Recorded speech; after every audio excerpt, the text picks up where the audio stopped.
ओम नमो भगवते वासुदेवाय।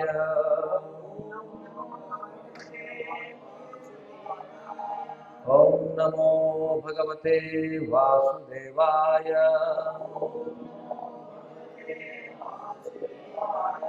ओम नमो भगवते वासुदेवाय।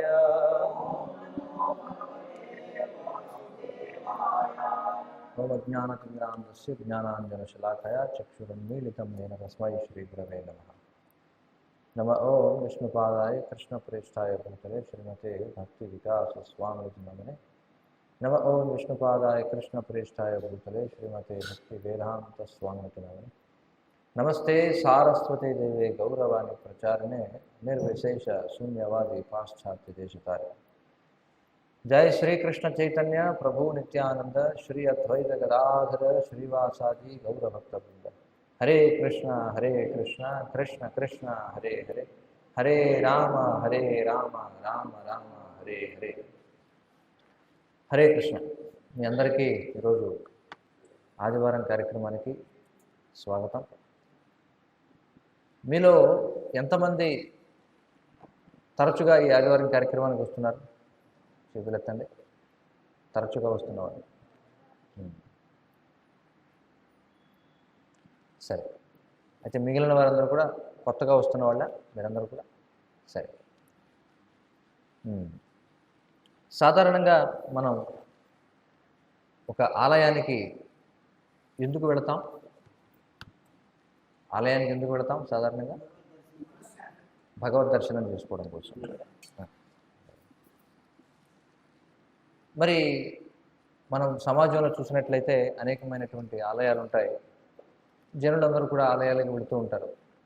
కానీ వాస్తవానికి ఈ ఆలయాల యొక్క ఉద్దేశం ఏమిటంటే కేవలం అక్కడ ఏదో మనం భగవంతుడిని దర్శించుకొని ఏదో కొన్ని ప్రదక్షిణలు చేసి ఏవో కొన్ని ప్రార్థనలు చేసి వారు ఏదన్నా శటకోపం పెడితే అది పెట్టించుకొని ఏదో తీర్థం సేవించి ప్రసాదం స్వీకరించి కొన్ని క్షణాల పాటు అక్కడ కూర్చొని వచ్చేయడానికి కాదు.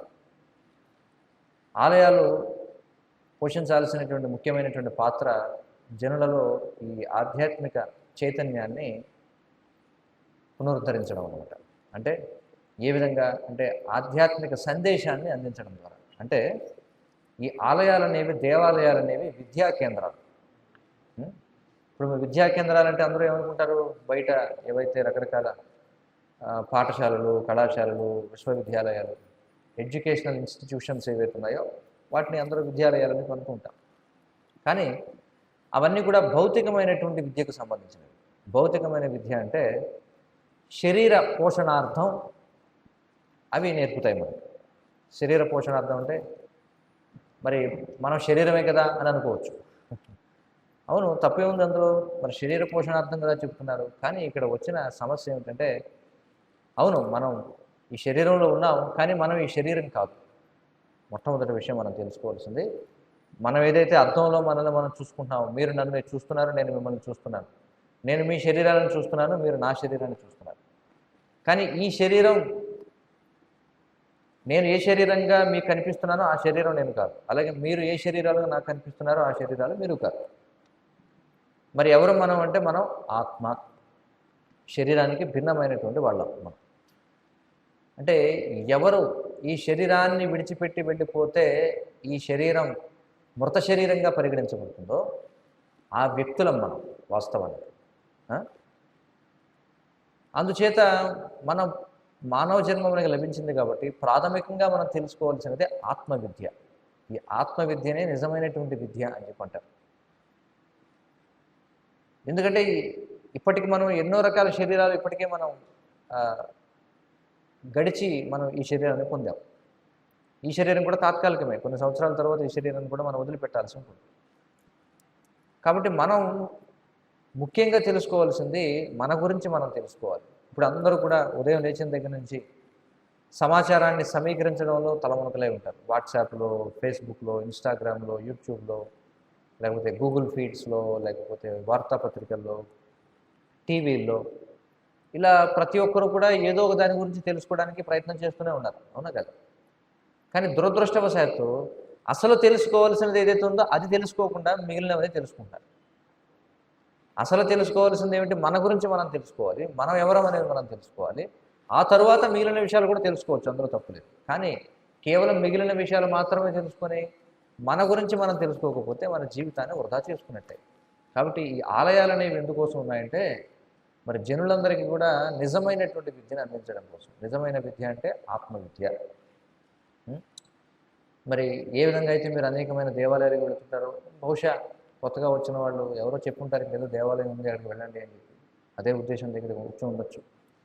కానీ మీరందరూ కూడా ఇక్కడికి వచ్చినటువంటి ఉద్దేశం ఏదైతే ఉందో అది నిష్ప్రయోజనం కాకూడదు అనమాట. మీరు ఇక్కడికి వచ్చారు కాబట్టి కొత్త వాళ్ళు కావచ్చు, పాత వాళ్ళు కావచ్చు, మరి ఒక లాభాన్ని మనం పొందాలి. ఎందుకంటే దేవాలయాలు అనేవి ఉన్నాయి దేనికోసం అంటే అందరికీ లాభాన్ని, ఆధ్యాత్మిక లాభాన్ని ఇవ్వడం కోసం. ముఖ్యంగా ఈ ఆధ్యాత్మిక జ్ఞానాన్ని తెలుసుకోవడం కోసం. మరి ఆధ్యాత్మిక జ్ఞానం తెలుసుకోవడానికి మనకి ప్రాథమికమైనటువంటి గ్రంథం ఏమిటంటే భగవద్గీత. మొట్టమొదటి అంటే బేసిక్ ఏమిటంటే భగవద్గీత. అందరూ సాధారణంగా భగవద్గీత అనేది అందరికీ తెలిసిందే, కానీ చాలా కొద్ది మంది మాత్రమే భగవద్గీతలో ఏముందో తెలుసు. మరి ఈ భగవద్గీత ఏదైతే ఉందో ఇది ప్రపంచంలోనే అత్యున్నతమైనటువంటి జ్ఞానం. అంటే రకరకాల మతాలు ఉన్నాయి మనకి. క్రైస్తవ మతం ఉంది, ఇస్లాం ఉంది, బౌద్ధం ఉంది, యూదు మతం ఉంది, సిక్కు మతం ఉంది, జొరాస్ట్రియన్ మతం ఉంది, అంటే పార్సీలు అని చెప్పి అంటారు. ఇలా అనేక రకాల మత విధానాలు ఉన్నాయి. వారి వారి మత విధానాలకు వారి వారి గ్రంథాలు ఉన్నాయి. కానీ ప్రపంచంలో ఉన్నటువంటి అన్ని మత గ్రంథాలు కలిపినా కూడా లభించనటువంటి జ్ఞానం ఏదైతే ఉందో అది మనకు భగవద్గీతలో లభిస్తుంది అనమాట. అందులోనూ అత్యంత ముఖ్యమైనటువంటిది, అత్యంత ప్రాథమికమైనటువంటిది మనం తెలుసుకోవాల్సింది ఏంటంటే ఆత్మజ్ఞానం గురించి. మరి భగవద్గీతలో అనేక చోట్ల కృష్ణుడు మనకి ఆత్మజ్ఞానం గురించి తెలియజేస్తున్నాడు. కానీ ప్రత్యేకించి భగవద్గీత 2వ అధ్యాయం 11 నుండి 30 శ్లోకాల వరకు ప్రత్యేకించి ఆత్మజ్ఞానం గురించి బోధిస్తున్నాడు అనమాట. కాబట్టి ఈరోజు మనం ఆ 11 నుంచి 30 శ్లోకాల్లో ఉన్నటువంటి జ్ఞానం ఏదైతే ఉందో దాన్ని మనం తెలుసుకోవడానికి ప్రయత్నం చేద్దాం. మరి మీ అందరి దగ్గర భగవద్గీత ఉన్నవాళ్ళు మీరు 2వ అధ్యాయం 11వ శ్లోకం తీయండి. మొబైల్ ఫోన్లు ఉన్నవాళ్ళు ఫోన్లో కూడా చూడొచ్చు. Bhagavad Gita as it is, English చదివేవాళ్ళు అయితే భగవద్గీత యాజ్ ఇట్ ఈజ్ అని కొడితే వస్తుంది. లేదా మీ దగ్గర ప్రతులు ఉంటే తీసుకొని చూడండి. ఎందుకంటే నేను ఇప్పుడు వరుసగా ఈ 11 నుంచి 30వ శ్లోకాల వరకు చదువుతాను. నేను మనం ప్రతి శ్లోకాన్ని క్లుప్తంగా చర్చిస్తాం. అది మనం ఈరోజు చేయబోయే కార్యం. ఇందులో భాగంగా నేను శ్లోకం కూడా చదువుతాను. మీరు చదవగలిగిన వాళ్ళు నేను చదివినప్పుడు నా వెనకాల మీరు కూడా విని మీరు కూడా చదవచ్చు అనమాట. సరే, మనం ప్రారంభిద్దాం. మరి మనకి 2వ అధ్యాయంలో 11వ శ్లోకం నుండి కృష్ణుడు ఈ ఆత్మజ్ఞానాన్ని ఎవరికి బోధిస్తున్నాడు? ఎవరికి బోధించాడు కృష్ణుడు? అర్జునుడికి బోధించాడు. ఎందుకని అర్జునుడికి బోధించాల్సి వచ్చింది? ఎందుకంటే అర్జునుడు ఆయన సందిగ్ధావస్థలో ఉన్నాడు అనమాట, డైలమాలో ఉన్నాడు. ఏం చేయాలి, ఏం చేయకూడదు అనే విషయంలో స్పష్టత లేకపోవడం వల్ల ఆయన చాలా దుఃఖానికి లోనయ్యాడు. అలాంటి పరిస్థితుల్లో కృష్ణుడు ఏం చేశాడు? ఈ భగవద్గీత సందేశాన్ని బోధించాడు.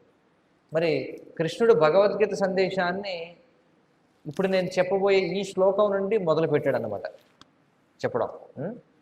కాబట్టి మొట్టమొదట ఆయన చెప్పింది ఏమిటంటే ఆత్మతత్వం గురించి చెప్పాడు. మరి ఏం చెప్పాడో చూద్దాం, ఓకేనా? శ్రీ భగవానువాచ అశోచ్యానన్వశోచస్త్వం ప్రజ్ఞావాదాంశ్చ భాషసే గతాసు నగతాసుంశ్చ నానుశోచంతి పండితాః. చూద్దాం ఏం చెప్తున్నాడు.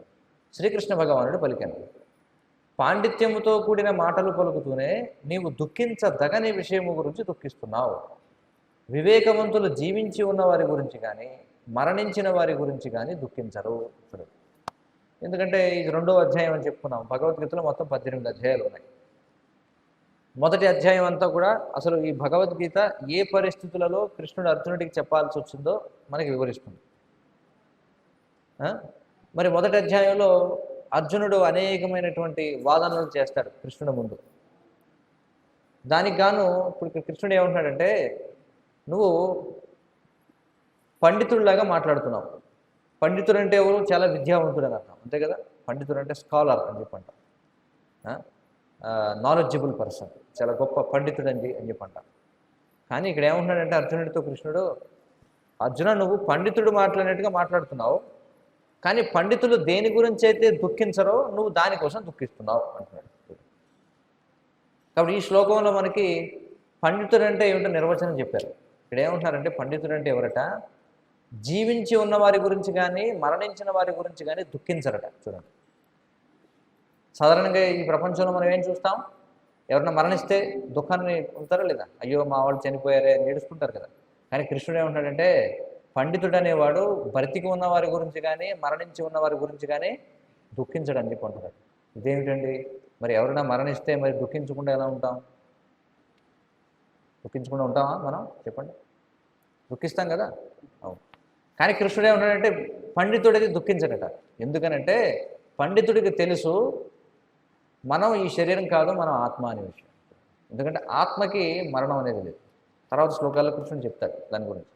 కాబట్టి మొదటి విషయం అయితే ఏం చెప్పాడు? ఎవరు పండితుడు చెప్పండి? జీవించి ఉన్నవారి గురించి కానీ మరణించి ఉన్నవారి గురించి కానీ దుఃఖించడు. అది పండితుని యొక్క లక్షణం. చూద్దాం తర్వాత శ్లోకంలో ఏం చెప్తున్నాడు. నత్వేవాహం జాతు నాసం నత్వం నేమే జనాధిపాః నచైవ న భవిష్యామః సర్వే వయమతః పరం. చూడండి ఏమంటున్నాడు? నేను కానీ అంటే ఎవరు చెప్తున్నారు ఇక్కడ? కృష్ణుడు. నీవు కానీ అంటే ఎవరు? నీవు అంటే అర్జునుడు. ఈ రాజులందరూ కానీ అంటే ఎవరు? అక్కడ యుద్ధం చేయడానికి వచ్చినటువంటి వాళ్ళు. నిలిచి ఉండని సమయం ఏది లేదు అంటే మనం లేనటువంటి సమయం లేదని చెప్పి అంటున్నాడు. భవిష్యత్తులో కూడా మనలో ఎవరము ఉండకపోము అంటే అర్థం, మనం పూర్వము ఉన్నాం, ఇప్పుడు ఉన్నాం, భవిష్యత్తులో కూడా ఉంటాం. భవిష్యత్తులో మనం లేకుండా పోవడం అనేది ఉండదు అని చెప్పి అంటున్నాడు. అవునా కదా? ఏమంటున్నాడు ఇక్కడ? నేను అంటే ఎవరు? కృష్ణుడు. నీవు అంటే అర్జునుడు. రాజులందరూ ఇక్కడ ఉన్నవారు ఎవరైతే ఉన్నారో వీళ్ళందరూ కూడా మనం లేని సమయం లేదు, మనం లేని సమయం లేదు అని చెప్పి అంటున్నాడు. సరే, ఇప్పుడు ఉదాహరణకి ఇక్కడ ఒక అబ్బాయి కూర్చున్నాడు. నీ పేరేంటి అబ్బాయి? భవేష. ఏమిటి? అంతేనా? నీ వయసు ఎంత? 8 సంవత్సరాలు. సరే, 8 సంవత్సరాలకు ముందు నువ్వు ఎక్కడున్నావు అని అడిగావు అనుకోండి, ఏం చెప్తాడు అతను? ఇంకో రోహిణి తనే ఉన్నాడు. రోహిణి తన నీ వయసు ఎంత? 8. 8 సంవత్సరాలకు ముందు ఎక్కడున్నావు నువ్వు? తెలియదు. ఇక్కడ ఇంకొక అబ్బాయి ఉన్నాడు, నరసింహాచారి. నువ్వు చెప్పు, నీ వయసు ఎంత? 25. 25 సంవత్సరాలకు ముందు ఎక్కడున్నావు? మరి ఇక్కడేమో కృష్ణుడే ఉంటున్నాడు. ఇక్కడ మనం నిలిచి ఉండని సమయం అయితే లేదంటున్నాడు కదా. మరి ఇది ఎలా అర్థం చేసుకోవాలి అంటే, దాని అర్థం పూర్వం ఉన్నాం, ఇప్పుడు ఉన్నాం, భవిష్యత్తులో కూడా ఉంటాం, కానీ ఇదే శరీరంలో ఉంటామని కాదు అర్థం. పూర్వం ఉన్నాం కానీ వేరే శరీరంలో ఉన్నాం, ఇప్పుడు ఇంకో శరీరంలో ఉన్నాం, భవిష్యత్తులో కూడా ఇంకో శరీరంలో ఉంటాం, కానీ మనం లేకుండా పోవడం అనేది లేదు. అది ఇక్కడ చెప్తున్నాడు. అంటే దీని అర్థం ఏమిటి? ఇక్కడ పునర్జన్మ సిద్ధాంతం గురించి మాట్లాడుతున్నాడు, అంతే కదా. మరి ఇప్పుడు చదువుకున్న వాళ్ళందరికీ ఒక ప్రశ్న రావచ్చు, ఇదేమిటి, మేము ఎలా నమ్మాలి పునర్జన్మ అనేది ఉంది? ఎందుకంటే ఈ రోజుల్లో సైన్స్ చదువుకున్న వాళ్ళందరూ మీరు ఎలా చెప్తారు అసలు ఈ జన్మ మరొక జన్మ ఉందని, మన పూర్వ జన్మ ఉందని, తర్వాత జన్మ ఉంటుందని ఎలా అర్థం చేసుకోవాలి? ఈ శరీరం వదిలేసాక ఇంకో శరీరం తీసుకుంటామని మాకు ఎలా అర్థం అవుతుంది అని అడుగుతారు కదా సాధారణంగా. అందుకని వెంటనే కృష్ణుడు తర్వాత శ్లోకం చెప్తున్నాడు చూడండి, 13వ శ్లోకం. చెప్పండి నాతో పాటు అందరూ. దేహినోస్మిన్ యదా దేహే కౌమారం యవ్వనం జరా తదా దేహాంతర ప్రాప్తి ధీరస్తత్ర న ముహ్యతే. చూడండి, ఇప్పుడు ఏం చెప్తున్నాడంటే అర్జునుడు, ఇక్కడ అర్జునుడికి కృష్ణుడు ఒక ఎగ్జాంపుల్ ఇస్తున్నాడు. ఎందుకంటే కృష్ణుడికి అర్థమైంది తర్వాత ఎదురయ్యే ప్రశ్న ఏమిటనేది. ఎందుకంటే అన్నాడు, నేను మనం పూర్వం ఉన్నాం, ఇప్పుడు ఉన్నాం, తర్వాత ఉన్నాం. అదేమిటి, ఎలా ఉంటాం మనం అంటే దీని అర్థం మనం వేరే శరీరాల్లో ఉన్నాం.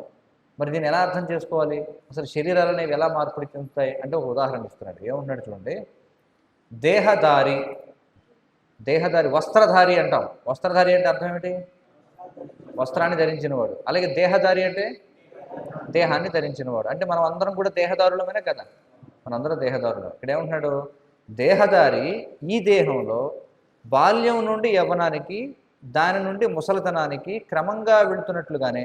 సరే, మనందరం పుట్టినప్పుడు మీలో చాలామంది చిన్నప్పుడు ఫోటోలు ఉన్నాయా లేవా? మీ అందరివి ఉన్నాయి కదా, స్త్రీలు పురుషులు అందరివి కూడా చిన్నప్పుడు ఫోటోలు ఉన్నాయి. ఇప్పుడు ఉదాహరణకి మీరు ఏదైనా ఒక ఉద్యోగానికి అప్లై చేయాలి. పెద్దవాళ్ళు, ఎదిగిన వాళ్ళు ఉన్నారు, యూత్ ఉన్నారు ఇక్కడ చాలామంది. వాళ్ళకి ఏంటంటే ఏదో కాలేజీలో ఇంటర్వ్యూ ఏదో ఉంటుంది, పలానా ఉద్యోగానికి మీరు అప్లికేషన్ పెట్టుకోండి, మీ పాస్పోర్ట్ సైజ్ ఫోటో తీసుకురండి అని అడుగుతారు. చిన్నప్పుడు మీరు పుట్టినప్పుడు ఫోటో తీసుకెళ్ళి ఇస్తారా?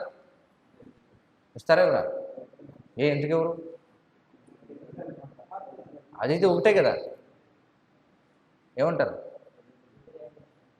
ఇప్పుడు పట్టుకెళ్ళి ఇస్తారు. చిన్నప్పుడు 5 ఏళ్ళప్పుడు ఉన్న ఫోటో తీసుకెళ్ళి ఇస్తారు, పాస్పోర్ట్ సైజ్ ఫోటో. వాడేమంటాడు, ఇది కుదరదంటాడు. మీరేమంటారంటే అదేమిటి, నేనే కదా కుదరదంటారేమిటి? కానీ దాని అర్థం ఏంటి, ఆ శరీరం ఇప్పుడు ఉందా? ఆ శరీరం ఇప్పుడు లేదు, మారిపోయింది. అదే కృష్ణుడు ఏమన్నాడంటే, మనం బాల్యం నుండి యవ్వనానికి, ఇప్పుడు యవ్వనంలోకి వచ్చాం. ఇప్పుడు కొంతమంది ఇక్కడ బాల్యంలో ఉన్నారు, కొంతమంది ఉన్నారు కదా, పిల్లలు ఉన్నారు కొంతమంది. రేపొద్దున వాళ్ళు యవ్వనంలోకి వస్తారు, యూత్లోకి వస్తారు. యవ్వనంలో ఉన్న వాళ్ళు రేపొద్దున ఏమవుతారు, ముసలి వాళ్ళు అవుతారు కదా. అంటే మరి ఇదే జీవితంలో మన శరీరాలు మారుస్తున్నామా లేదా చెప్పండి? మారుస్తున్నాం కదా. ఇంకా శాస్త్రం ఏం చెప్తుందంటే, ఒక జీవితకాలంలో మనిషి 6 రకాల శరీరాలు మారుస్తారట. అంటే ఒకవేళ ఎవరైనా చిన్నప్పటి నుంచి వాళ్ళు ప్రతిరోజు కూడా ఒక సెల్ఫీ తీసుకున్నారనుకోండి, ఈ రోజుల్లో అంత సెల్ఫీ కల్చర్, సెల్ఫీ తీసుకొని మొత్తం ఒక 60 ఏళ్ళు 70 ఏళ్ళు అయిన తర్వాత మొత్తం ఒక ఎగ్జిబిషన్ లాగా పెట్టారనుకోండి, అప్పుడు స్పష్టంగా అందులో 6 రకాల భిన్న దేహాలు కనిపిస్తాయి. ఒకవేళ వాళ్ళు 80 సంవత్సరాలు అలా జీవించగలిగితే, అప్పటి వరకు బతుకుంటే. అర్థంగా లేదు మీకు లాజిక్? సో ఇక్కడ విషయం ఏంటంటే, ఈ శరీరం వదిలాక ఇంకో శరీరం స్వీకరిస్తామా లేదా అనేది కదా ప్రశ్న.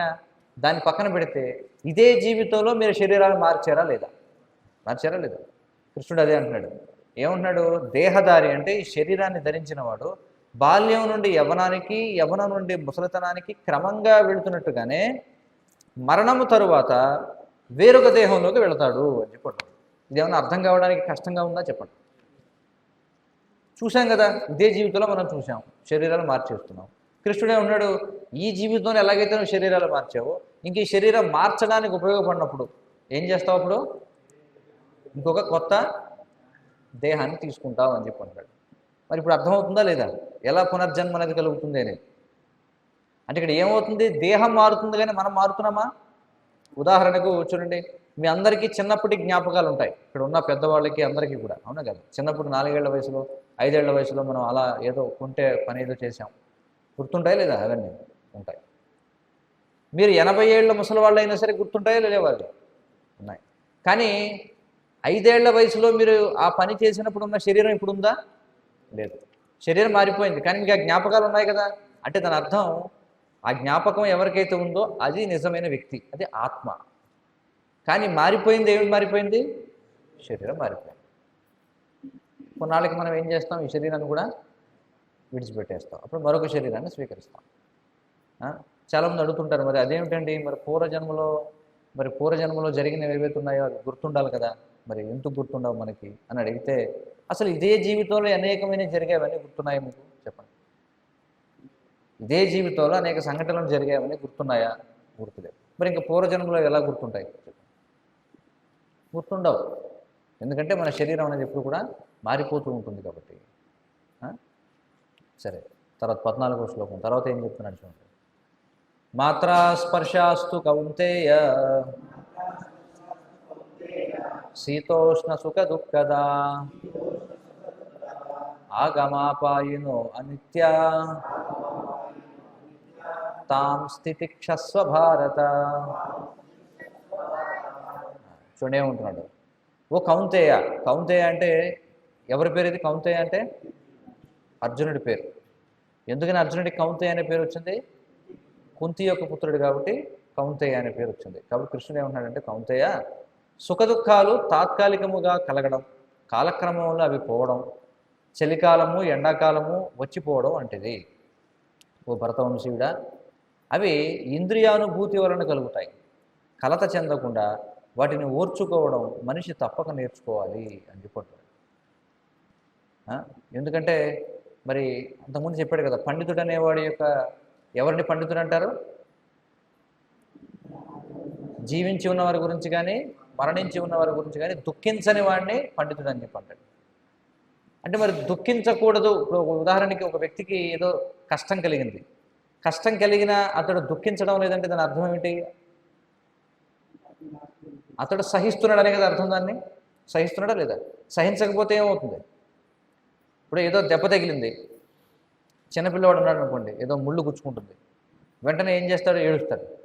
కానీ పెద్దవాళ్ళకి కలిగితే ఏం చేస్తారు? ఏడుస్తారా? పెద్దవాళ్ళు కూడా ఏడ్చారనుకోండి. ఇప్పుడు 50 ఏళ్ళ వయసు ఉన్న వాళ్ళు ఎవరికన్నా ఏదో చిన్న చీమ కుట్టిందని చెప్పి ఏడవడం మొదలు పెడితే, ఇదేమో ఎందుకే ఏడుస్తున్నావు అంటే చీమ కుట్టిందండి అన్నాడు. చిన్నపిల్లలు అంటే ఎలాగో ఏడుస్తారు, అది వేరే విషయం. అంటే పరిపక్వత లేదనే కదా అర్థం. పెద్దవాడికి అర్థమవుతుంది, చీమే కదా కుడుతుంటే ఇలా చీమలు దోమలు కుట్టకుండా ఎలా ఉంటాయి అనుకుంటాం. అంటే సహిస్తున్నాడు. కృష్ణుడు కూడా ఇక్కడ ఏమంటున్నాడంటే అర్జునుడితో, సుఖం దుఃఖం అనేవి తాత్కాలికంగా కలుగుతాయి. మనకి ఎప్పుడు సుఖంగా ఉండదు, అలాగని ఎప్పుడు దుఃఖమే ఉండదు. సుఖం వస్తుంటుంది, అలాగే దుఃఖం కూడా వస్తుంటుంది.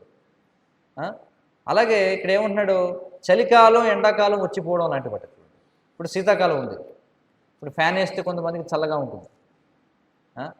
వేసవికాలం ఎలా ఉంటుంది? తీవ్రమైనటువంటి వేడి, ఫ్యాన్ లేకపోతే భరించలేం. వేసవికాలం నీళ్లు చల్లగా ఉండాలి, కావాలనుకుంటాం. ఇప్పుడు చలికాలం చాలామంది స్నానం కూడా చేయరు, అమ్మో చలిగా ఉంది మేము చేయమంటారు. కాబట్టి ఇక్కడ ఏమంటున్నాడంటే, సుఖదుఖాలు అనేటువంటివి ఎలాంటివి అంటే ఈ శీతాకాలం ఎండాకాలం వచ్చిపోవడం లాంటివి. కాబట్టి ఓ భరతవంశీయుడా, భరతవంశీయుడు అంటే ఎవరు ఇక్కడ? అర్జునుడు భరతవంశీయుడు, ఎందుకంటే భరతవంశంలో జన్మించాడు. అవి ఇంద్రియానుభూతి వలన కలుగుతాయి. కలత చెందకుండా వాటిని ఓర్చుకోవడం మనిషి తప్పక నేర్చుకోవాలి అని చెప్పంటున్నాడు. ఇక్కడ ప్రతి మనిషి ఏం నేర్చుకోవాలంటున్నాడు? ఏం నేర్చుకోవాలి?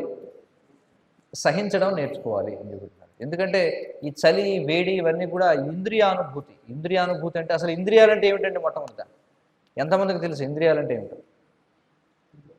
ఇంద్రియాలు అంటే అర్థం ఏమిటి?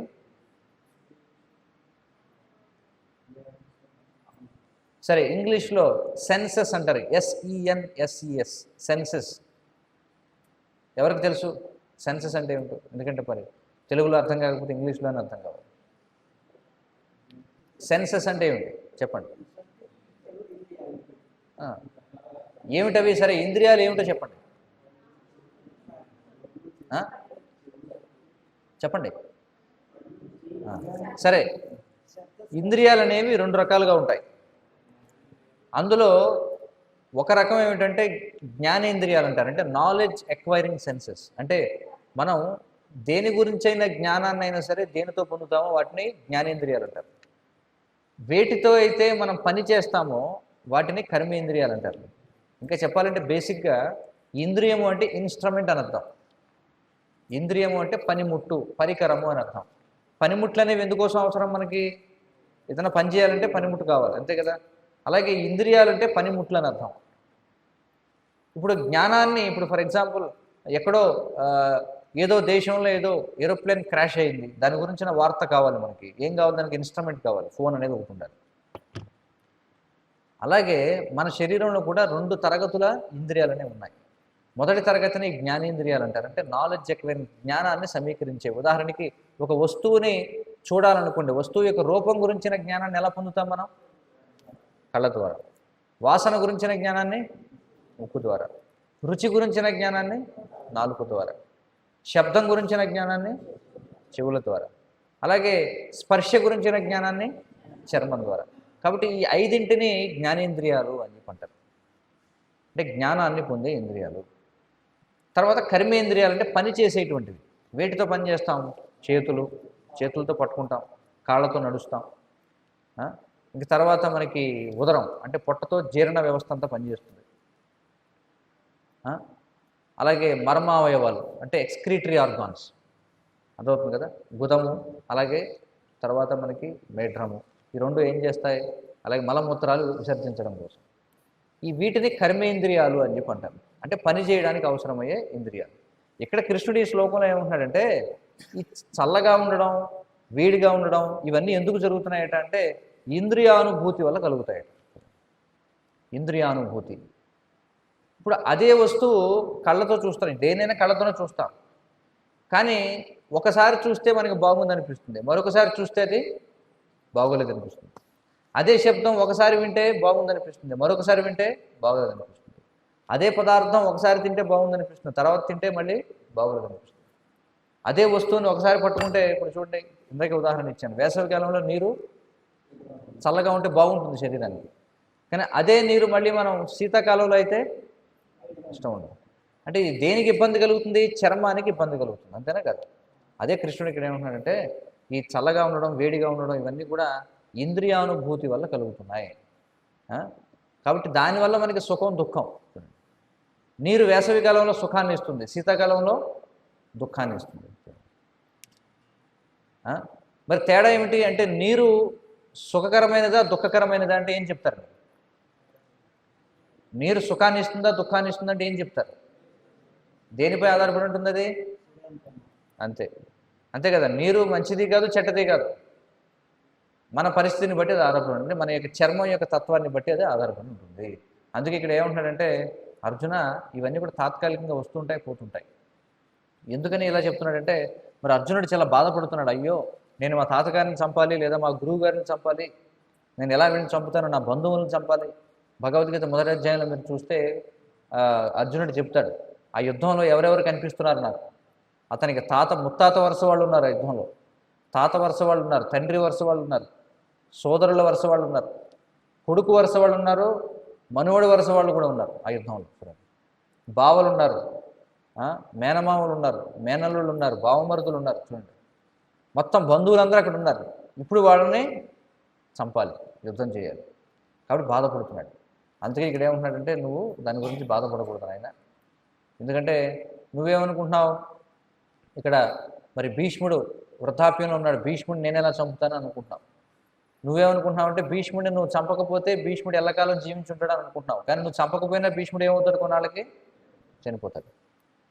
ఇంకేమన్నాడంటే ఎలాగో వృద్ధాప్యంలో ఉన్నాడు కాబట్టి అతను మరణిస్తే అతడికి మళ్ళీ నూతన శరీరం వస్తుంది, అంతే కదా. వృద్ధాప్యంలో మనం ఏమైనా భోగించగలమా చెప్పండి? వృద్ధాప్యంలో శరీరం అనేది సహకరిస్తుందా? ఆనందంగా ఉండడానికి ఉండదు.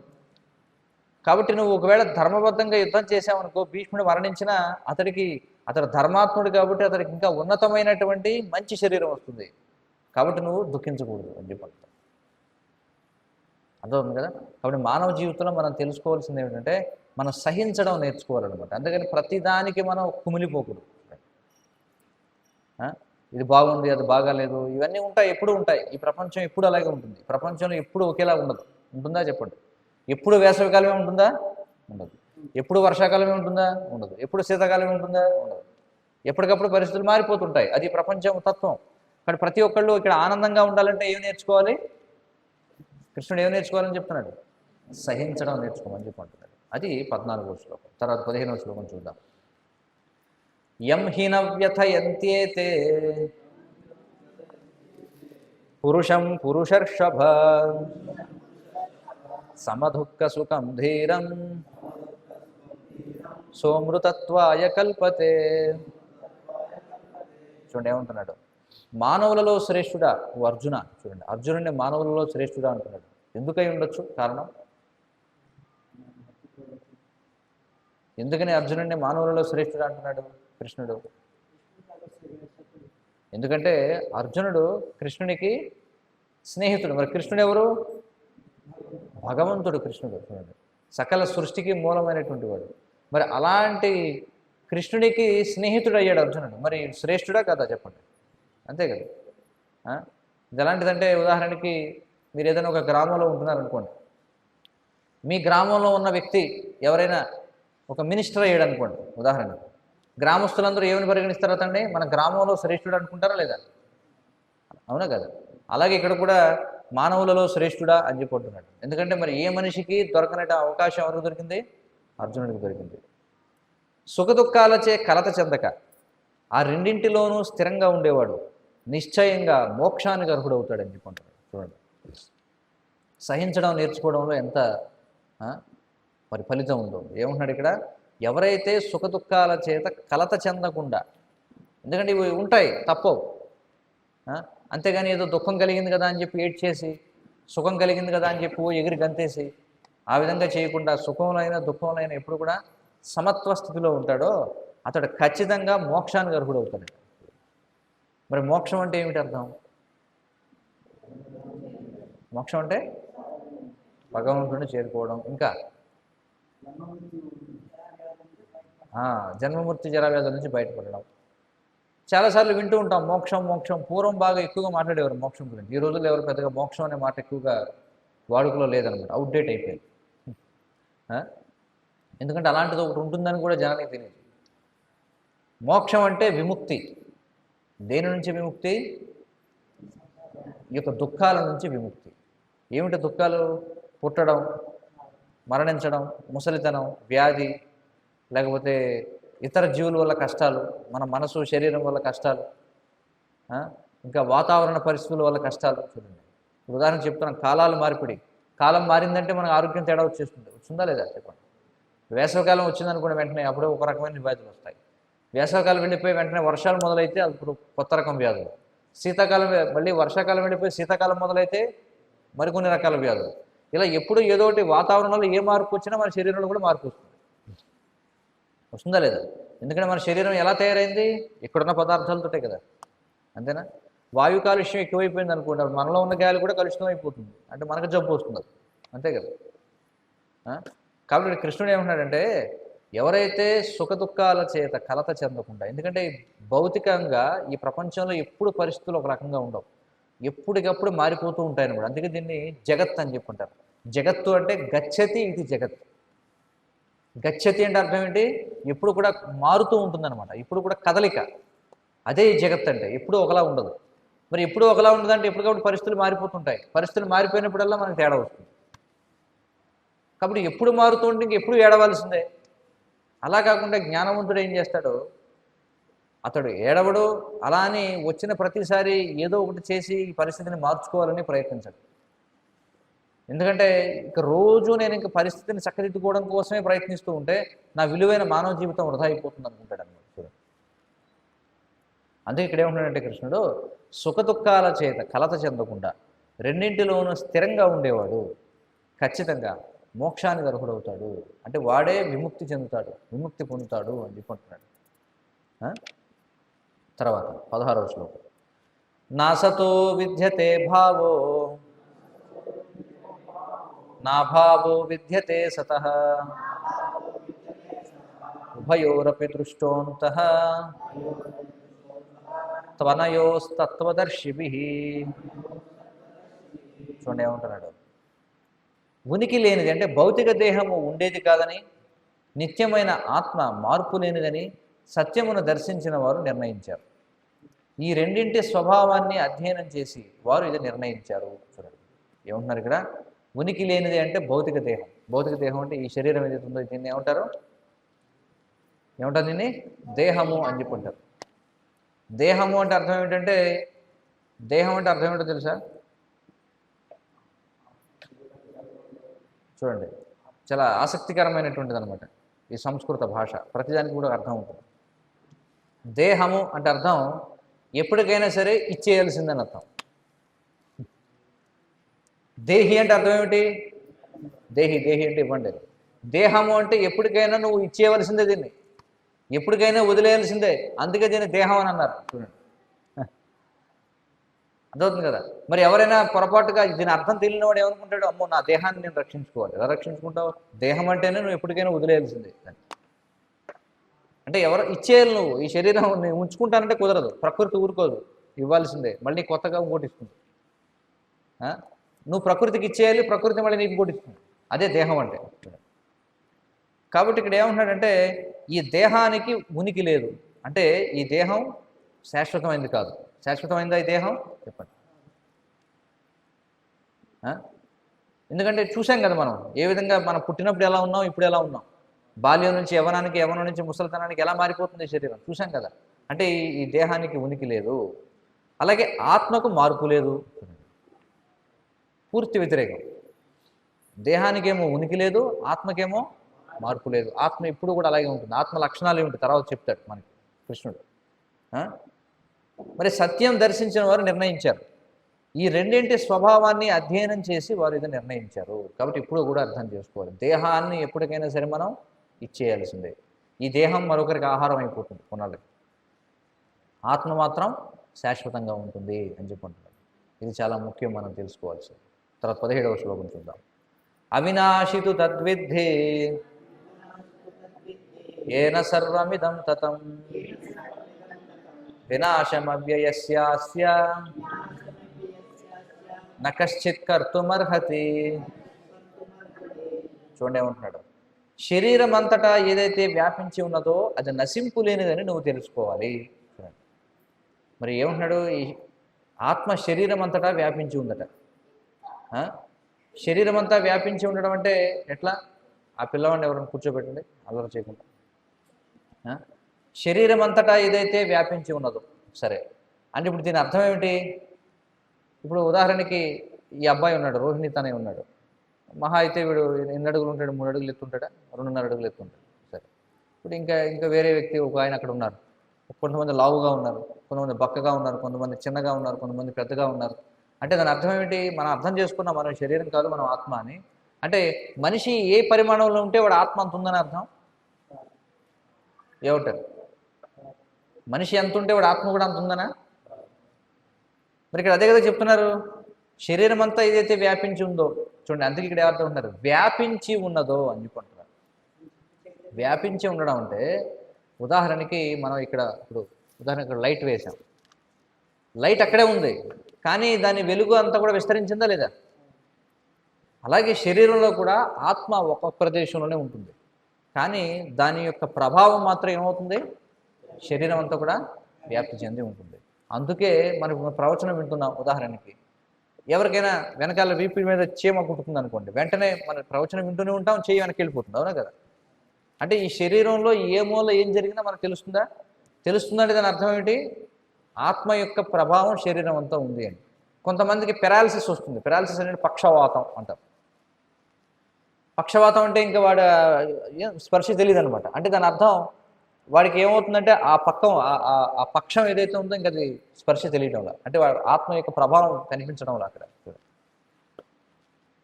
ఉదాహరణకి మనం చూస్తే ఏదైనా బల్లి ఒక్కోసారి పైనుంచి కింద పడి తోక ఊడిపోతుంది. అవునా కదా?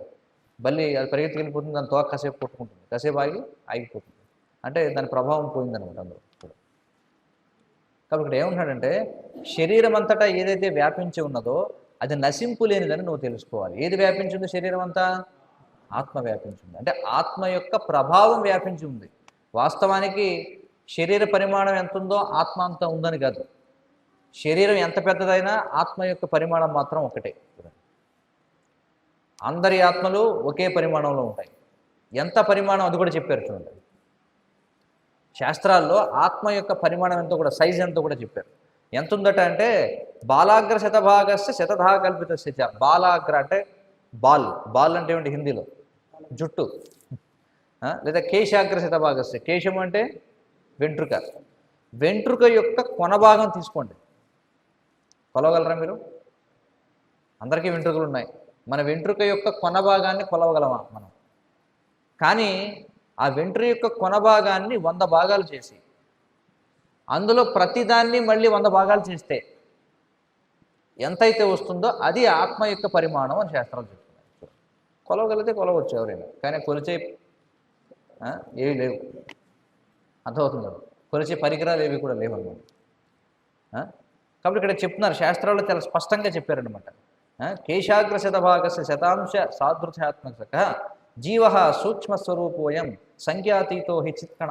చూడండి, మన శరీరం, కొంతమంది శరీరం ఎంత పెద్దగా ఉంటుంది కానీ ఆత్మ మాత్రం ఎంత ఉంటుంది? చిన్నది. చీమలో ఉన్న ఆత్మ, బల్లిలో ఉన్న ఆత్మ, అసలు ఈ భూమి మీదే ప్రస్తుతం లభ్యమవుతున్న అత్యంత పెద్ద జీవి ఎవరు తెలుసా? ఏనుగా కాదు. ఏమిటది? భూమి మీద అత్యంత పెద్ద జీవి. రాక్షస బలి ఇప్పుడు లేవు కదా. ఏమంటారు? తిమింగళం. చూడండి, తిమింగళం అన్నిటికంటే కూడా పెద్దది. కానీ ఆ తిమింగళంలో ఆత్మ పరిమాణం, అలాగే ఇప్పుడు ఏదైతే మనం వైరస్ అని అంటున్నామో, లేకపోతే బ్యాక్టీరియా అంటున్నామో, అందులో ఉన్న ఆత్మ పరిమాణం కూడా ఒకటే. చూడండి ఎంత ఆశ్చర్యం ఇది. అంత చిన్న ఆత్మ, దాని యొక్క ప్రభావం చూడండి ఎలా ఉందో. దీన్ని ఎలా అర్థం చేసుకోవాలంటే ఏదైనా భౌతికమైన ఉదాహరణ ఉందా అంటే ఉంది. పొటాషియం సైనైడ్ తెలుసా ఎవరికైనా? విన్నారా? సైనైడ్ రుచి ఎలా ఉంటుందో తెలుసా ఎవరికైనా? సైనైడ్ కారంగా ఉంటుందా ఉప్పుగా ఉంటుందా ఎవరికైనా తెలుసా? లేదు. ఎందుకంటే ఆ సైనైడ్ని ఊరికే నాలుకకి మీరు అంటించుకుంటే చాలు ఏమైపోతుంది? రుచి చెప్పడానికి మీరు ఉండరు అన్నమాట. అంటే ఒక భౌతికమైన ఉదాహరణ చెప్తున్నాను. భౌతికంగా ఒక కెమికల్, ఒక చిన్న ట్యాబ్లెట్ చూడండి, చిన్న ట్యాబ్లెట్ మన శరీరంలో వేసుకున్న కాసేపటికి దాని ప్రభావం అంతా పనిచేస్తుందా లేదా? అంటే ఒక చిన్న ట్యాబ్లెటే, చిన్న రసాయనం మనం శరీరంలో తీసుకుంటే వెంటనే దాని ప్రభావం శరీరం అంతా పనిచేస్తుంది కదా, పనిచేస్తుంది. మరి దీన్ని బట్టి మనం అర్థం చేసుకోవచ్చు ఆత్మ యొక్క ప్రభావం ఎలా ఉంది. అర్థమవుతుందా లేదు? కాబట్టి కృష్ణుడు ఏమంటున్నాడు? ఏదైతే శరీరం అంతా వ్యాపించి ఉందో అది నశింపులేనిదని నువ్వు తెలుసుకో. ఆ అవినాశి అయిన ఆత్మను ఎవడో నాశనం చేయడానికి సమర్థుడు కాదు. నాశనం చేయలేరు. ఎందుకంటే అసలు పట్టుకోగలరా మరి ముందు దాన్ని? ఆత్మని శరీరం అంతా కోసి బైసెక్షన్ అంటే దాన్ని మొత్తం డిసెక్ట్ చేశారనుకోండి, శరీరాన్ని భాగాలు ఆత్మ వెతికి పట్టుకోగలరా మీరు? బియ్యంలో రాళ్ళు ఏరడమే కష్టంగా ఉంది రోజు. అవునా కదా? ఇంకా ఆత్మని ఎలా పట్టుకుంటారు? పట్టుకోగలమా? పట్టుకోలేము. మరి పట్టుకోలేనప్పుడు దాన్ని ఎలా మనం వధించగలం? ఒకవేళ ఎవరిని అనొచ్చు, లేదండి మేము ఖచ్చితంగా దాన్ని పట్టుకుంటామండి అని చెప్పి. కానీ అది కుదరదు. తర్వాత శ్లోకాలు ఎందుకు కుదరదో చెప్తారు కృష్ణుడు. 18వ శ్లోకం చూద్దాం. అంతవంత ఇమే దేహ నిత్యస్యోక్తా శరీరిణః అనాశినో ప్రమేయస్య తస్మాత్ యుధ్యస్య భారత తస్మాత్ యుధ్యస్వ భారత. చూడే ఉంటున్నాడు. వినాశనము లేనివాడు, అపరిమితుడు, నిత్యుడు అయినట్టు జీవుని భౌతిక దేహము తప్పక నశించి తీరుతుంది. ఓ భరతవంశీయుడా, కనుక నీవు యుద్ధం చేయము అంటున్నాడు. ఎవరు వినాశనం లేనివాడు? దేహమా ఆత్మ? ఆత్మకి వినాశనం లేదు. అపరిమితుడట. అపరిమితుడంటే అపరిమితుడంటే ఏదో ఒక ప్రదేశానికి పరిమితమైన వాడు కాదు. అర్థమవుతుందా లేదా? ఆత్మ అనేది ఏదో ఒక ప్రదేశానికి పరిమితమై ఉందని కాదు. ఆత్మ లేని ప్రదేశం లేదు. చూడండి, అన్ని చోట్ల ఉంది ఆత్మ. అంటే జీవం లేని ప్రదేశం ఏమైనా ఉందా చెప్పండి?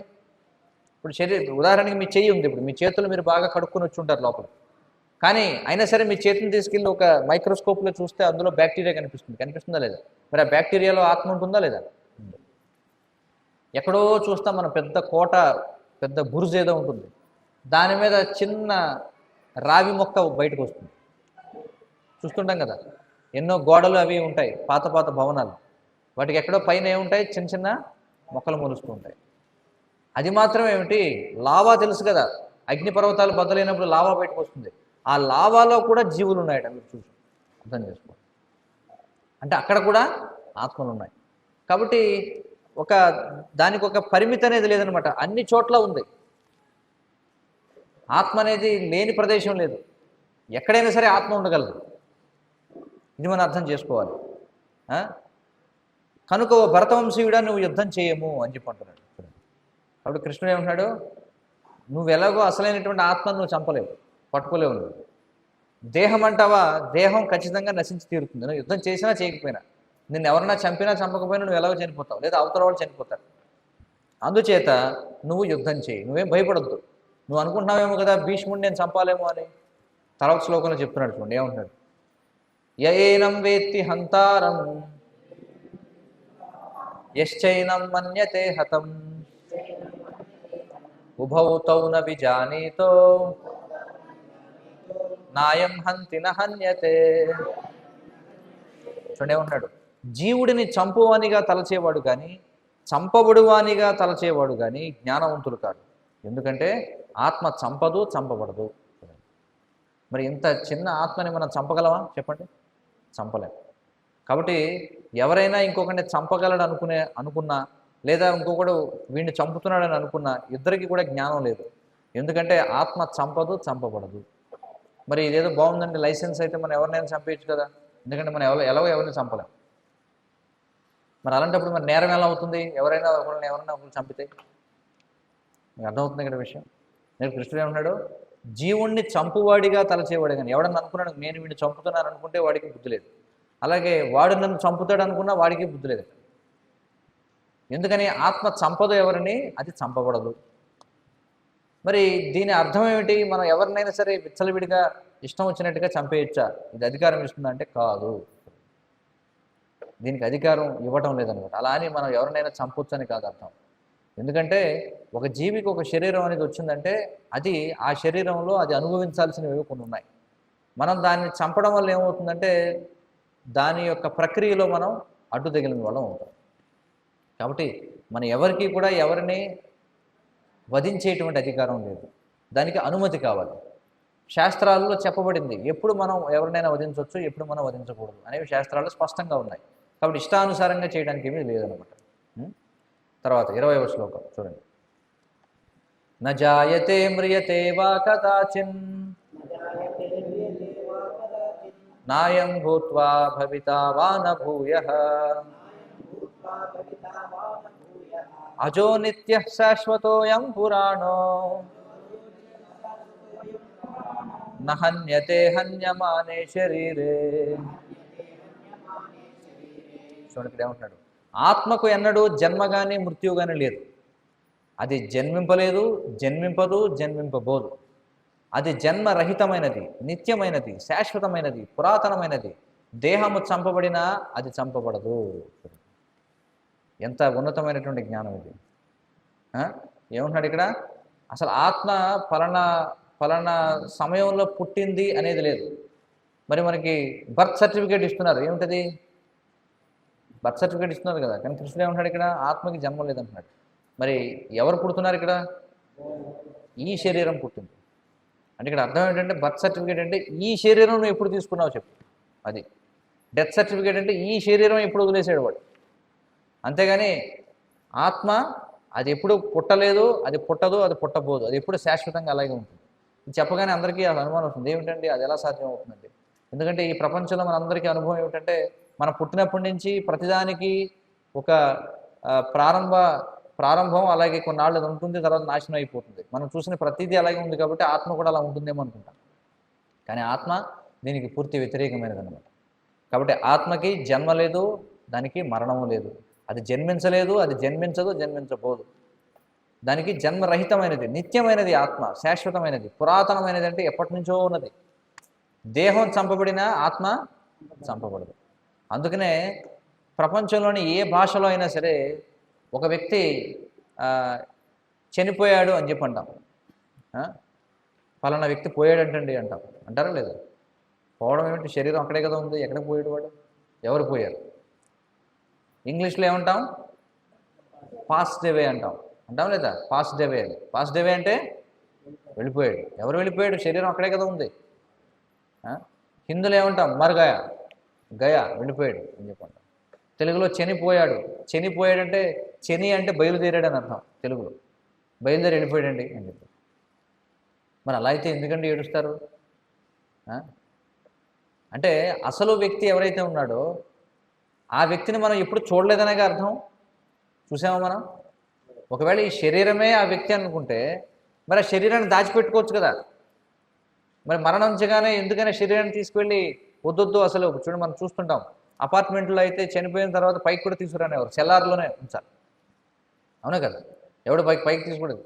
అప్పటి వరకు చాలా అల్లారు ముద్దుగా రోజు చక్కగా ఇంట్లోకి రాగానే నాన్న అని చెప్పి వచ్చి కౌగిలించుకుని తాతయ్య అని చెప్పి పట్టుకుని చేసిన వాళ్ళు ఆ వ్యక్తి ఎప్పుడైతే శరీరాన్ని వదిలేసి వెళ్ళిపోతాడో అసలు దగ్గరికి వెళ్ళడానికి కూడా భయపడతారా లేదా? మరి ప్రశ్నించవచ్చు, ఇదేంటి ఎందుకు భయపడుతున్నారు? ఆ శరీరం అలాగే ఉంది కదా అంటే వాస్తవానికి ఆ శరీరంలో ఉన్న అసలు వ్యక్తి ఎవరైతే ఉన్నాడో అతడు వెళ్ళిపోయాడు. కానీ వాడి శరీరం మాత్రం ఇక్కడ ఉండిపోయింది. ఇంకా అదేమవుతుంది? శరీరం నశించిపోతుంది అంతే. అంటే వాడు వెళ్ళిపోయి ఏం చేస్తాడు? ఇంకొక శరీరం ఏదో తీసుకుంటాడు వాడి కర్మానుసారంగా. ఇది మనం అర్థం చేసుకోవాల్సిన విషయం. కాబట్టి అందుకే ఇక్కడ ఏముంటాడంటే పురాతనమైనది దేహం చంపబడిన ఆత్మ చంపబడదు.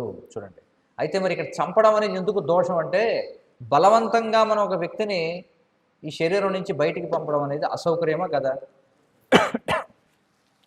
అసౌకర్యమేనా కదా? చెప్పండి. మీరు ఇంట్లో ఎక్కడో మీ ఇంట్లో మీరు ఉన్నారు, ఎవరో వచ్చి ఏం చేశారంటే బలవంతంగా మేము మెడపట్టుకుని బయటికి గెంటేశారు మిమ్మల్ని. అది మీకు అసౌకర్యాన్ని కలగజేస్తుందా లేదా? అది నేరమా కదా? అలాగే ఒక వ్యక్తిని చంపడం కూడా నేరం. ఎందుకంటే వాడు ఇంకొక శరీరం వాడికి సిద్ధం కాకుండా, వాడు ఇంకొక చోటుకి వెళ్ళడానికి అన్ని ఏర్పాటు చేసుకోకుండా వాడిని రోడ్డు మీద గెంటేస్తే అది తప్పు. అలాగే వాడికి ఇంకొక దేహం తయారవ్వకుండానే మనం ఈ దేహం నుంచి వాడిని బలవంతంగా చంపేస్తే అది దోషం అవుతుంది. అందుకని చంపడం అనేది దోషం. ఎందుకని ఆ జీవిక శరీరం వచ్చింది? అది పూర్వజన్మలో చేసుకునేటువంటి కర్మను బట్టి ఆ జీవిక శరీరం వచ్చింది. కాబట్టి ఆ జీవిని ఆ శరీరంలో అనుభవించనివ్వాలి. కానీ అలా చేయలేవలేదు అనుకోండి, అప్పుడు మనం నేరం చేసినట్టు. తర్వాత శ్లోకం చూద్దాం. వేదా వినాశినం నిత్యం ఏనమజమవ్యయం కథం స పురుష పార్థ కం ఘాతయతి హంతికం. పార్థ, ఆత్మ నశింపు లేనిదని, నిత్యమైనదని, పుట్టుక లేనిదని, మార్పు చెందనిదని తెలిసినవాడు ఎవరినైనా ఎలా వధిస్తాడు లేదా వధింపజేస్తాడు? కృష్ణుడు చెప్తున్నాడు. మరి ఇంత తెలిసిన తర్వాత ఆత్మ గురించి ఎవరినైనా నువ్వు ఎలా చంపగలవు, లేకపోతే మనల్ని ఎవరైనా ఎలా చంపగలుగుతారు చెప్పు అని అడుగుతారు. అంటే ఇంక మరి ఇప్పుడు తర్వాత ప్రశ్న ఎదురయ్యేదండి, అలాంటప్పుడు ఇంక చంపడం ఎందుకండి అంటే మన బాధ్యత మనం నిర్వర్తించాలి. అదే ఇక్కడ కృష్ణుడు చెప్తున్నాడు, నీ ధర్మాన్ని నువ్వు నిర్వర్తించు. క్షత్రియుడిగా నీ ధర్మం ఏమిటి? యుద్ధం చేయడం. కాబట్టి ఈ తత్వాన్ని నువ్వు మనసులో పెట్టుకుని నువ్వు యుద్ధం చేయి. కాబట్టి నువ్వేం చేస్తున్నావు? నీ కర్తవ్యాన్ని నువ్వు నిర్వర్తిస్తున్నావు. అంతేగా నువ్వు ఎవరిని చంపడం లేదు ఇక్కడ. నువ్వు చంపలేవు ఎవరిని కూడా అని చెప్పి అంటుంది. చూడండి 22వ శ్లోకం తర్వాత చాలా చక్కటి ఉదాహరణ ఇస్తారు కృష్ణుడు. వాసాంసి జీర్ణాని యథా విహాయ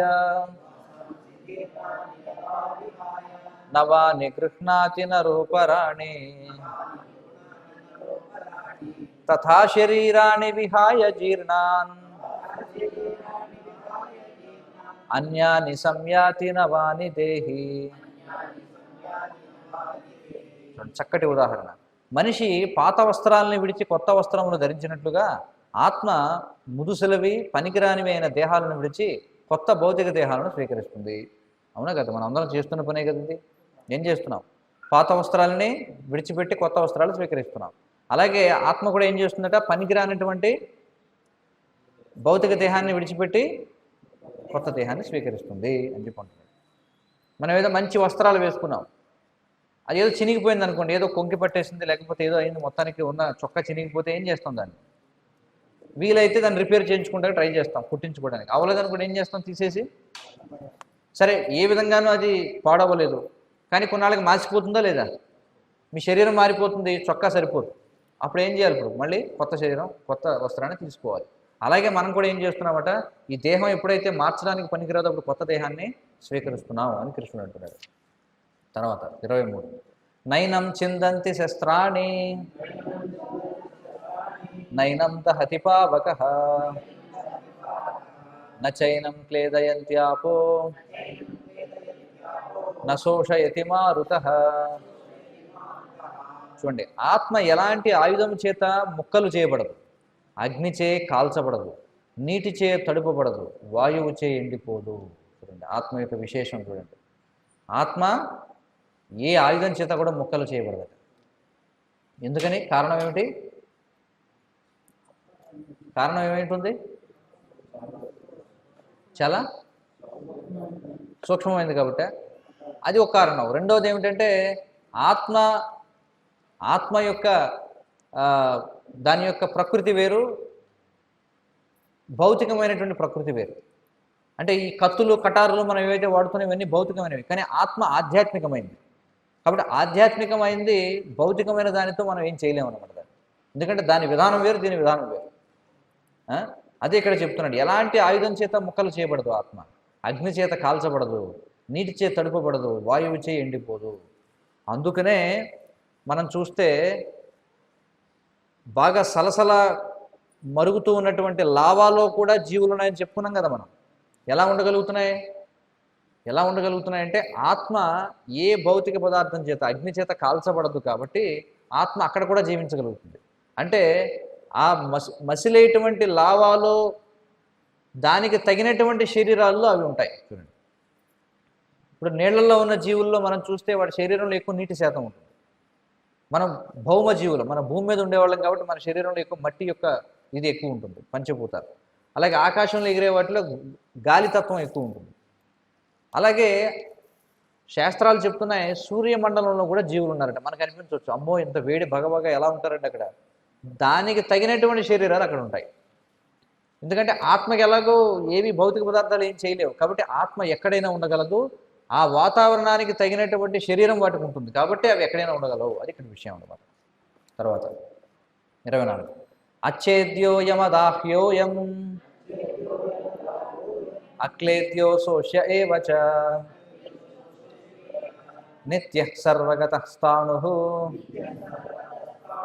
అచలోయం సనాతనః. చూడండి, మళ్ళీ చెప్తున్నాడు, ఆత్మ ఛేదింపబడినది. ఈ వ్యక్తిగత ఆత్మ ఛేదింపబడనిది, కరుగనటువంటిది. చూడండి, ఆత్మని మనం కొయ్యలేము అంట, 2 ముక్కలుగా చేయలేము. అలాగే ఆత్మను నీడల్లో వేసి కరగబెట్టలేము, దాన్ని కాల్చలేము, దహించబడదు. అది ఎండిపోదు, ఎండలో పెడితే ఎండిపోయేది కాదు. అది నిత్యమైనది, సర్వత్రా ఉన్నది, అన్ని చోట్ల ఉంది. ఆత్మ లేని ప్రదేశం లేదు. మీరు నోరు వెళ్ళి టెస్ట్ చేయించుకున్నారనుకోండి, అందులో కొన్ని కోట్ల సూక్ష్మ క్రిములు కనిపిస్తాయి మీకు నోట్లో. చూడండి, కాబట్టి అన్ని చోట్ల ఉంది, సర్వత్రా ఉంది, మార్పు లేనిది, కదలనిది. అదే సనాతనమైనటువంటిది. కదలనిది అంటే అర్థం ఏంటి అంటే భౌతిక వస్తువులు ఏవి కూడా ఆత్మని కదిలించలేవు. అంటే ఇప్పుడు ఆత్మ శరీరాన్ని కదిలిస్తుందా, శరీరం ఆత్మని కదిలిస్తుందా? చెప్పండి. ఆత్మ శరీరాన్ని కదిలిస్తుంది కానీ శరీరం ఆత్మని కదిలించలేదు. ఎలాగంటే డ్రైవర్ కారుని నడుపుతున్నాడు కానీ కారు డ్రైవర్ని మోసుకెళ్తున్నట్టుగా అనిపిస్తుంది మనకి చూడడానికి, అవునా కదా? డ్రైవర్ని కారు మోసుకెళ్తున్నట్టుగా అనిపిస్తుంది కానీ ఇక్కడ శరీరాన్ని నియంత్రించేది, కారుని కదుపుతున్నది ఎవరు? డ్రైవర్. అలాగే ఆత్మని ఏ భౌతిక వస్తువు కూడా కదపలేదు. ఆత్మే భౌతిక వస్తువుని కదపగలదు. ఇప్పుడు కుర్చీ ఉంది, ఈ కుర్చీని అన్నట్టు జరపగలదా? లేదు. నేను ఇలా అన్నాను అనుకోండి, అప్పుడు అది కదుపు. అది ఇక్కడ విషయం అనమాట. 25వ శ్లోకం అవ్యక్త్యోయమచింత్యోయం అవికార్యోయముచ్యతే తస్మాదేవం విదిత్వైనం నానుశోచితుమర్హసి. ఆత్మ కనబడనిది, కనిపిస్తుందా? నా ఆత్మ మీకు ఏమైనా కనిపిస్తుందా? అలాగే మీ ఆత్మలు నాకేమైనా కనిపిస్తాయా? కనిపించవు. కనిపించేది ఏమిటి? శరీరం మాత్రమే. ఊహింపలేనిది. చూడండి, ఇప్పుడు ఈ లక్షణాలు ఉన్నదాన్ని ఎవరన్నా ఊహించగలరా? ఇలా ఉంటుందని ఎవరన్నా? లేదు. మార్పు రహితమైనది. శరీరానికి మార్పులు ఉన్నాయి, యవ్వనం, వృద్ధాప్యం, బాల్యం, ఇవన్నీ. కానీ ఆత్మకే అలాంటివి ఏమి లేవు అని చెప్పబడింది. ఇది తెలుసుకున్న తర్వాత నీవు దేహం కోసం దుఃఖించకూడదు అని చెప్పంటారు. మరి ఇంతగా ఆత్మ గురించి తెలుసుకున్నవాడు ఎవడైనా శరీరం గురించి దుఃఖిస్తాడా? దుఃఖించకూడదని చెప్పుకుంటారు. 26వ శ్లోకం అతచైనం నిత్యజాతం నిత్యం వా మన్యసే మృతం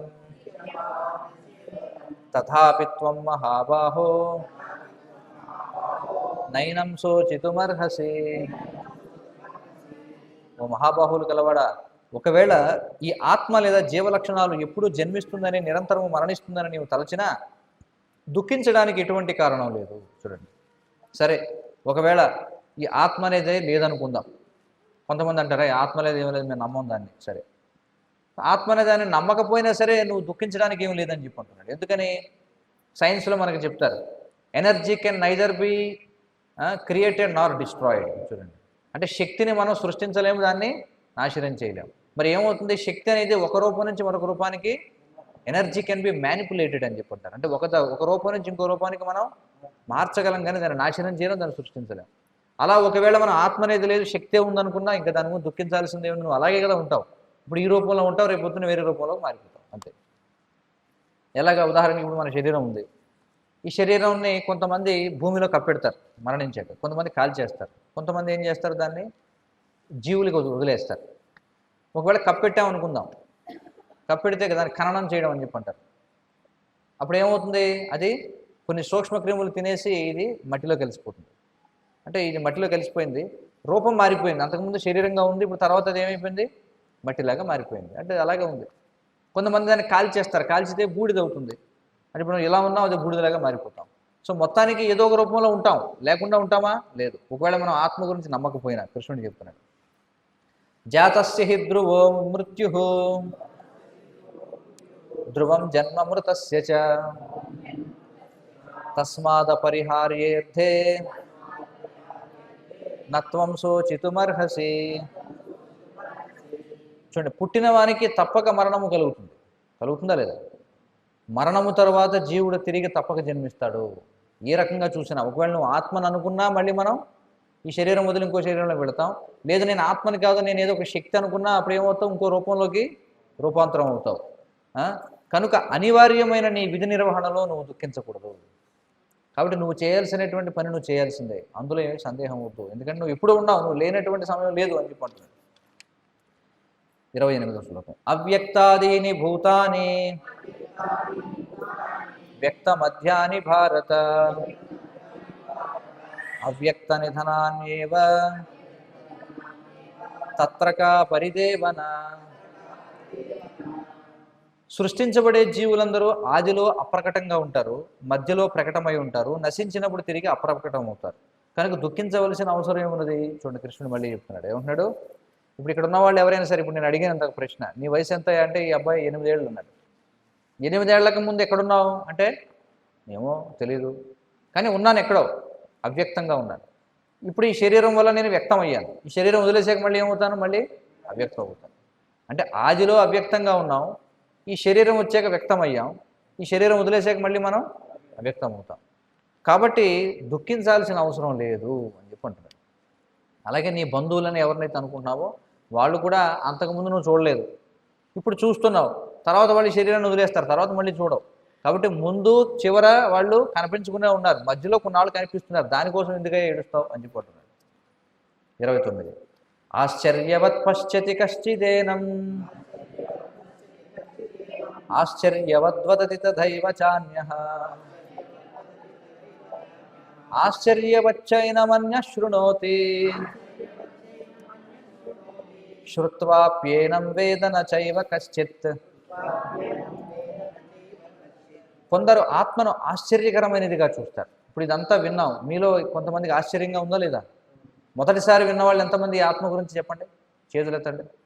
ఎప్పుడు విన్నవాళ్ళు మొదటిసారి విన్నవాళ్ళు ఉన్నారు. మరి ఇది ఆశ్చర్యంగా ఉందా లేదా? కొంచెం ఇదేమిటండి, ఇదేమి ఎప్పుడు వినలేదు ఆత్మ గురించి అనిపిస్తుంది. కొందరు దానిని ఆశ్చర్యకరమైనదిగా వర్ణిస్తారు. ఉదాహరణ నేను వర్ణిస్తున్నాను, ఆశ్చర్యకరమైనదిగా వర్ణిస్తున్నాను, మీకు ఏదేమో ఆశ్చర్యకరమైనదిగా వింటున్నారు. మరికొందరు దానిని ఆశ్చర్యకరమైనదిగా వింటారు, కాగా ఇంకొందరు దానిని గురించి వినినప్పటికీ ఏమాత్రమూ అర్థం చేసుకోలేరు. ఇప్పుడు ఉన్న వాళ్ళలో కొంతమందికి అసలు ఇప్పటివరకు ఏం మాట్లాడుకున్నామో అర్థం కాకుండా కూడా ఉండొచ్చు.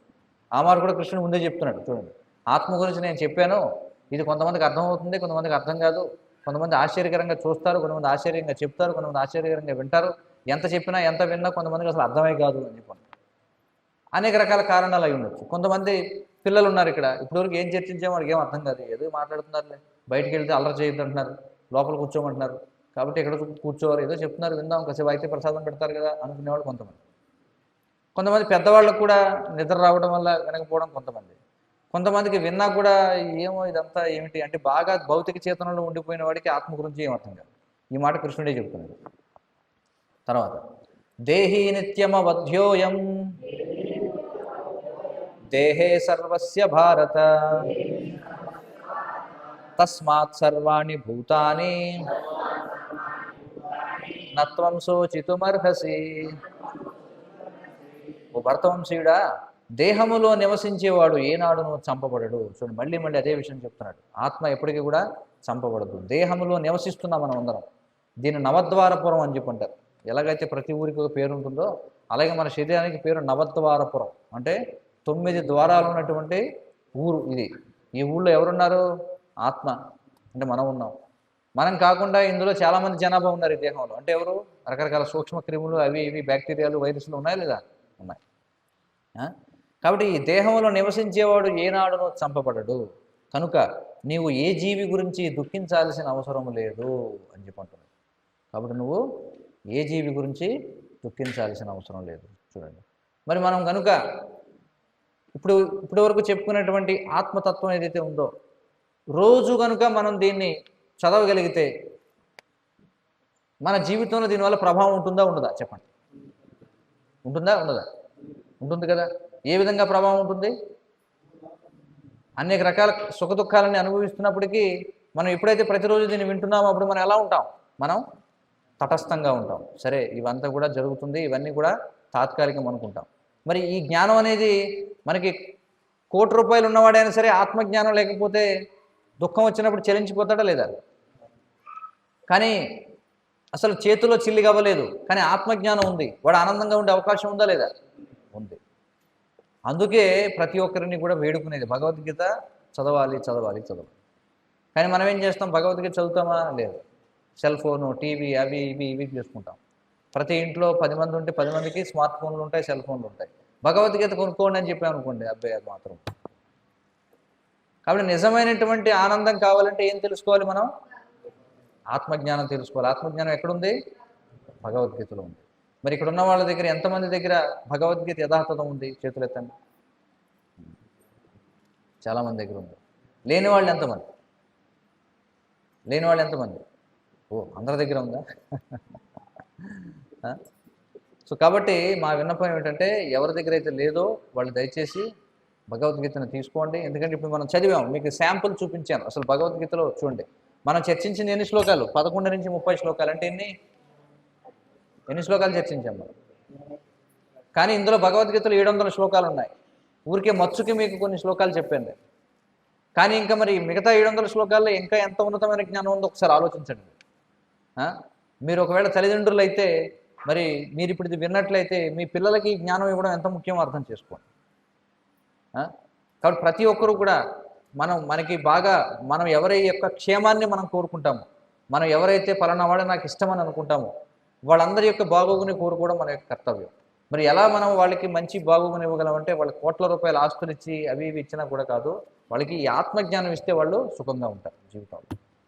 కాబట్టి దయచేసి మరి బయట మనకి బుక్ స్టాల్ ఉంది, అక్కడ భగవద్గీత గ్రంథాలు ఉన్నాయి, చిన్న గ్రంథాలు ఉన్నాయి, పెద్దవి ఉన్నాయి. ప్రతి ఒక్కరు కూడా మీ దగ్గర ఉంటే అప్పుడు మీకు కావలసిన వాళ్ళకి చక్కగా ఒక బహుమానం ఇవ్వండి. అంతకంటే గొప్ప బహుమానం ఏది ఉండదు. దయచేసి మరి భగవద్గీత ఉన్నవాళ్ళు ప్రతిరోజు కూడా చదవండి. మరి ఇలా మనం ప్రతి వారం కూడా ఏదో ఒక ఆసక్తికరమైనటువంటి అంశాన్ని భగవద్గీత నుండి మనం చర్చిస్తాం. మరి ప్రతి ఒక్కరు కూడా ప్రతి ఆదివారం వచ్చేవాళ్ళు మీ దగ్గర భగవద్గీత ఉంటే ఆ గ్రంథాన్ని కూడా తెచ్చుకోండి మీతో పాటు.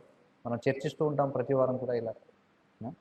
హరే కృష్ణ హరే కృష్ణ కృష్ణ కృష్ణ హరే హరే హరే రామ హరే రామ రామ రామ హరే హరే. భగవద్గీత యథాతథం కీ జయ. జగద్గురు శ్రీల ప్రభుపాద కీ జయ. संसार दावानलीलोका ज्ञानाय कारुण्य घनाघनाख्यम् सकलगुणार्णवस्य वन्दे गुरश्रीचरणारविन्दम्.